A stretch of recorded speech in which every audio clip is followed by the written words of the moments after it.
സംസ്ഥാന സ്കൂൾ കലോത്സവത്തിനെത്തുന്ന മത്സരാർത്ഥികളുടെ യാത്രാ സൗകര്യം കൂടുതൽ സുഗമമാക്കുന്നതിന്റെ ഭാഗമായി സൗജന്യ ഓട്ടോ സർവീസ് ആരംഭിച്ചു. ചിന്നക്കട റെസ്റ്റ് ഹൌസിൽ മന്ത്രി വി ശിവൻകുട്ടി സൗജന്യ ഓട്ടോ സർവീസ് ഉദ്ഘാടനം ചെയ്തു. ചിന്നക്കട റെസ്റ്റ് ഹൌസിൽ നിന്നും ക്രേവൻ LMS ഹൈസ്കൂളിലേക്ക് ഓട്ടോയിൽ സഞ്ചരിച്ചാണ് മന്ത്രി ഉദ്ഘാടനം നിർവഹിച്ചത്. ഓട്ടോ തൊഴിലാളി സംഘടനകളുടെ നേതൃത്വത്തിൽ 30 ഓട്ടോകളാണ് വിദ്യാർത്ഥികൾക്കും മാതാപിതാക്കൾക്കും അധ്യാപകർക്കുമായി സൗജന്യ യാത്രാ സൗകര്യം ഒരുക്കുന്നത്. മത്സര ദിവസങ്ങളിൽ രാവിലെ 8 മുതൽ വൈകിട്ട് 8 വരെയാണ് സേവനം. താമസ കേന്ദ്രങ്ങളിലേക്കും മത്സര വേദികളിലേക്കുമാണ് സേവനം ലഭ്യമാവുക.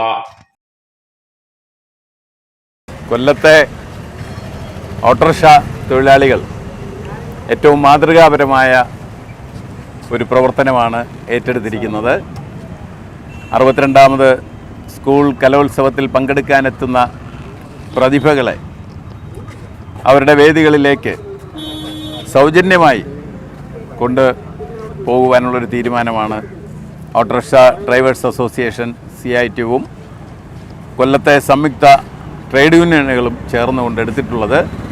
ഇന്നിപ്പോൾ കേരളത്തിൻ്റെ പ്രിയങ്കരനായ വിദ്യാഭ്യാസ തൊഴിൽ വകുപ്പ് മന്ത്രി ചിന്നക്കടയിൽ നിന്ന് നമ്മുടെ ഭക്ഷണ കേന്ദ്രത്തിലേക്ക്, രുചിയിടത്തിലേക്ക് അദ്ദേഹം ആണ് ആദ്യത്തെ സൗജന്യ യാത്ര നടത്തിയത്.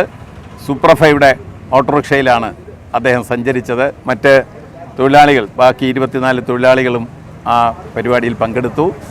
കോഴിക്കോടിനേക്കാൾ അങ്ങേയറ്റം മാതൃകാപരമായി സാമൂഹ്യ പ്രതിബദ്ധതയോടെ മീറ്റർ ചാർജ് 25% അധികം വാങ്ങിക്കൊണ്ട് ഇവിടെ ഓട്ടോ ജില്ലാ sports council president X Ernest, Kollam corporation സ്ഥിരം സമിതി അധ്യക്ഷൻ AK സവാദ്, ഓട്ടോറിക്ഷ തൊഴിലാളികൾ തുടങ്ങിയവർ പങ്കെടുത്തു.